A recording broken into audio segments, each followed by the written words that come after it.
कुछ रिश्ते, कुछ लोग जिंदगी की भीड़ में भी हमारे अंदर बसे रहते हैं, लेकिन जब वो चुपचाप इस दुनिया से रुखसत हो जाते हैं तो भीतर कुछ टूट सा जाता है। नमस्कार, हम हाजिर हैं आपके शहर जोधपुर की एक और खबर के साथ। मैं हूं अमित और मारो जोधपुर में आपका बहुत बहुत स्वागत है। मारो जोधपुर में आज हम बात कर रहे हैं एक ऐसी खबर की जो न सिर्फ एक केंद्रीय मंत्री की है बल्कि एक बेटे की है। एक ऐसे बेटे की जिसने देश की जिम्मेदारियों के बीच पिता को अंतिम विदाई दी, सादगी, संस्कार और कर्तव्य के साथ। आपको बताएं कि आज सुबह रेल मंत्री अश्विनी वैष्णव के पिता दाऊलाल वैष्णव का निधन हो गया। दाऊलाल वैष्णव कुछ समय से जोधपुर एम्स में भर्ती थे। पिता के निधन की सूचना मिलने के बाद अश्विनी वैष्णव सुबह 10:30 बजे की फ्लाइट से दिल्ली से जोधपुर पहुंचे और एयरपोर्ट से सीधा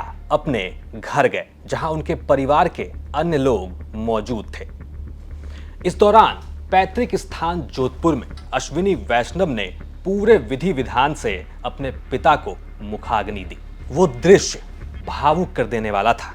भीड़ नहीं थी, कोई दिखावा नहीं था, ना कोई राजनीतिक तामझाम था।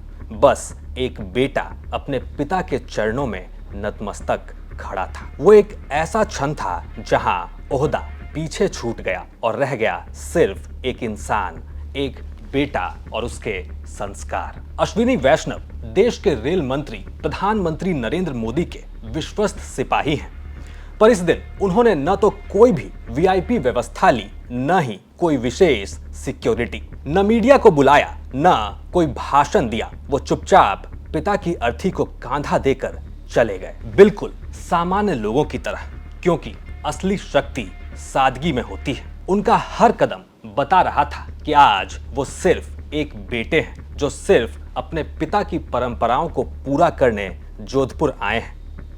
कहते हैं कि इंसान की असली पहचान उसके संस्कारों से होती है और अश्विनी वैष्णव की सरलता, उनकी सोच यही दर्शाता है। उनके काम करने का तरीका, इन सब में कहीं ना कहीं उनके पिता की झलक दिखती है। एक ऐसे पिता जिन्होंने बेटे को न सिर्फ ऊंचाई तक पहुंचाया बल्कि जमीन से जुड़ना भी सिखाया। संस्कार ऐसे जो मंत्री बनने के बाद भी बेटे को सदा बनाए रखते हैं। आईएएस की सेवा से लेकर राजनीति तक उनका हर निर्णय एक सोच, एक मूल्य से प्रेरित रहा है।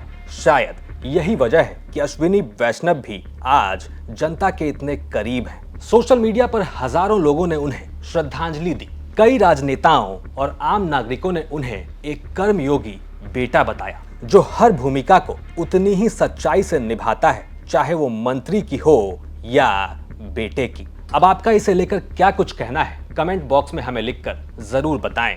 मारो जोधपुर में फिलहाल इतना ही। जुड़े रहिए राजस्थान तक के साथ। ये खबर भेजी थी जोधपुर से हमारे रिपोर्टर अशोक शर्मा ने। साथ ही राजस्थान से जुड़ी तमाम खबरों के लिए आप देखते रहिए राजस्थान तक।